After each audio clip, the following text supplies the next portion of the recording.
One question, one story, one continent. This is your podcast, Africa Daily, with me, Alan Kasuja. Podcasts from the BBC World Service are supported by advertising. With no fees or minimums on checking and savings accounts and an app that lets you bank anytime, anywhere, choosing Capital One is like the easiest decision in the history of decisions. That's banking reimagined. What's in your wallet? Terms apply. Capital One, N.A., member FDIC. I just want you to imagine something for a moment. Close your eyes. It's raining, and I'm talking torrential rain, like hammering on the roof of your house so you can't sleep. That kind of rain. You pop out of your house to check what's going on. You're immediately soaked, and the earth beneath your feet is sodden. You look up at the hillside behind your house.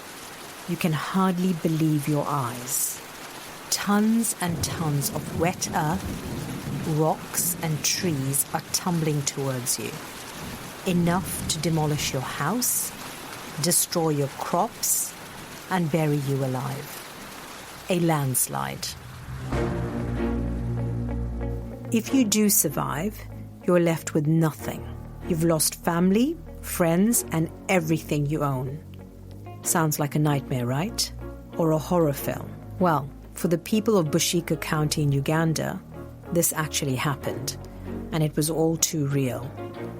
On the 3rd of December 2019, after days of heavy rain, a landslide hit, killing 28 people and destroying hundreds of homes. It certainly wasn't the first landslide the region had seen. They've been recorded in the area since the 1800s. But as extreme weather conditions ramp up due to climate change, landslides in the area around Mount Elgin are becoming more frequent and more severe.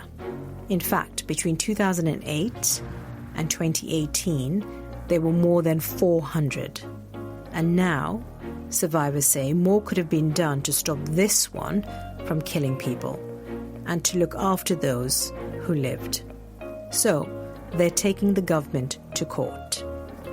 But can a government really save people from the impact of climate change? I'm Connie Sharp, and this is Africa Daily.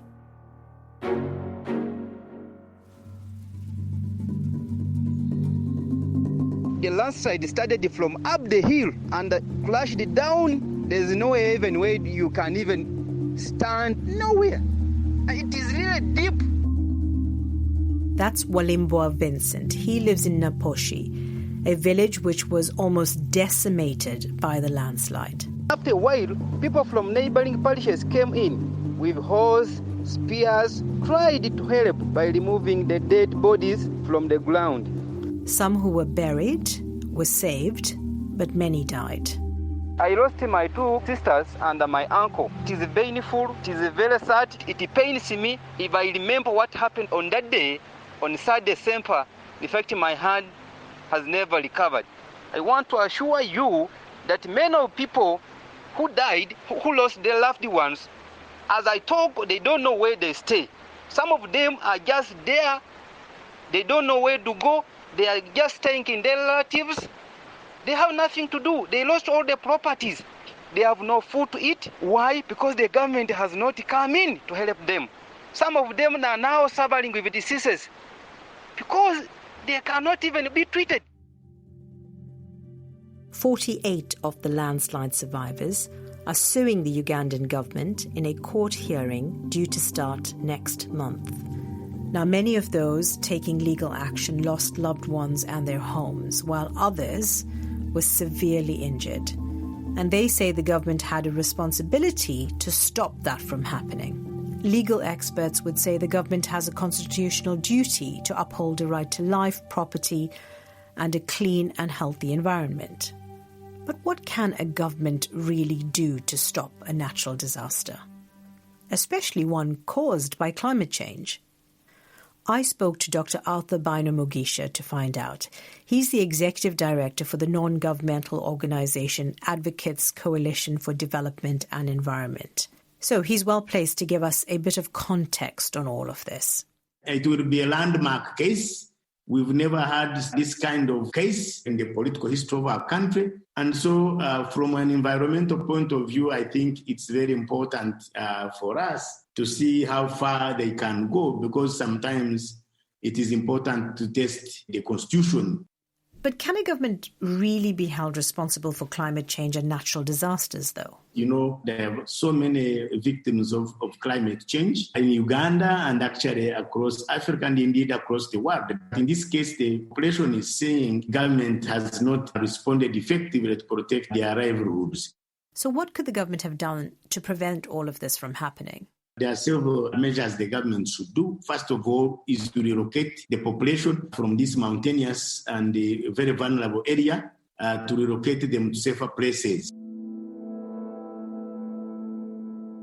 Now, I mentioned earlier that landslides in Bushika County are not rare, but in recent decades, they've been getting a lot more common. In 2010, there was an even deadlier landslide than this one. It killed more than 150 people. After that, the government said they would resettle people living in areas facing a high risk of landslides and set up early warning systems to move people out in time. Here's Arthur again. We had to call him back on another line, which explains why he sounds a bit different. The Uganda Meteorology Authority always gives some warnings, but normally they are incorrect. They sometimes give warnings that the rains are going to start this time, and then the rains don't come, then the rains come. So people lost confidence in the Meteorology Authority. It's an infrastructure problem. The technology is still very weak. Now, you might have seen in the news recently that thousands of people have fled their homes in Goma, in the Democratic Republic of Congo, following a volcanic eruption. It's unclear how many people were killed, but they did have an early warning system in place to urge people to evacuate. The DR Congo has improved in terms of the early warning systems. So Uganda can borrow a leaf from DR Congo and set up an early warning system in that area. But I think an early warning system per se may not be enough. The solution will be to take people from that fragile ecosystem and only preserve it for tourism. So far, only 7,000 people have been moved from the area around Mount Elgin. But Rose Nakabugu, Acting Commissioner for Disaster Preparedness and Management, told the news agency Reuters that this was because people did not want to uproot their lives. The relocation, yes, has taken place, but has been painstakingly very slow. And this can be blamed both on the government, but also on the population, because they are being relocated to Western Uganda, which is where these people think they are being relocated to places which are far from home. And so there has been resistance from the population. The second point is for government to have allowed poor agricultural methods to be applied on a very vulnerable ecosystem, because this is a volcanic mountain. It is just a dormant one, but the soil is very, very, very vulnerable. So the government should not have allowed the population to settle in this region. Government should come up with incentives so that people can migrate. But they can also prevent population growth of that magnitude by providing, of course, education, family planning methods. But it's fair to say that some people, though, who were born in this area, wouldn't want to leave, right? Because they see it as their birthright. Is that a fair assessment? It is a fair assessment. Actually, some of the people who are relocated to Chiryandongo in Western Uganda have since deserted the area, the pieces of land that were given and actually gone back into their what they consider as the ancestral lands. But those ancestral lands are very fragile and very dangerous for them. So there is that ancestral historical attachment. What's been the reaction in the country? Is the case attracting attention? To be honest, the case is not attracting attention because actually so many people are suffering because of climate change. Personally, I have been a victim of climate change. I come from Western Uganda, and about 3 years ago, we had prolonged drought that even forced people to migrate to other areas. I keep cattle. I lost some cattle myself and had to relocate my cattle who were never compensated by the government. So climate change is affecting people differently. The utility of this case is that actually I see a lot of civic competence among this community that has thought it imperative to go to court. I think it's a wake-up call for government, ministries, agencies to implement their mandate and actually implement the national climate change policy. We have a policy in place. Not that these people are going to enrich themselves from it, but it helps us as an environmental institution. Accord would be excited to see how far this goes. So what do the survivors of this landslide want? Well, their lawyers say they'd like compensation to cover the costs of their resettlement and for the government to be more proactive about stopping more environmental disasters like this. Let's go back to Walimbwa. It is true of the fact that the government has not really helped our people. Even the foodstuffs they were given was not enough. When you look at the condolences that were given to those who lost their loved ones, was not enough. You cannot provide to the family who lost more than 3 people $120. So with that, I stand with firm to tell you that the government of Uganda has never really helped our people. The team tried really hard to get hold of the Ugandan government's Ministry of Disaster Preparedness so we could speak to them about this story. But sadly, they declined to comment.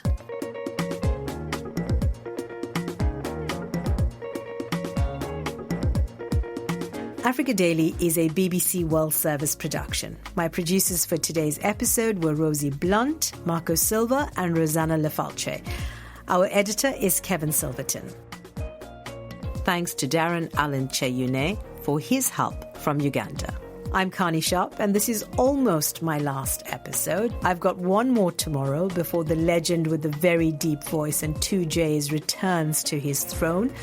I'm talking about Alan Kasuja, of course. But for now, until tomorrow, goodbye.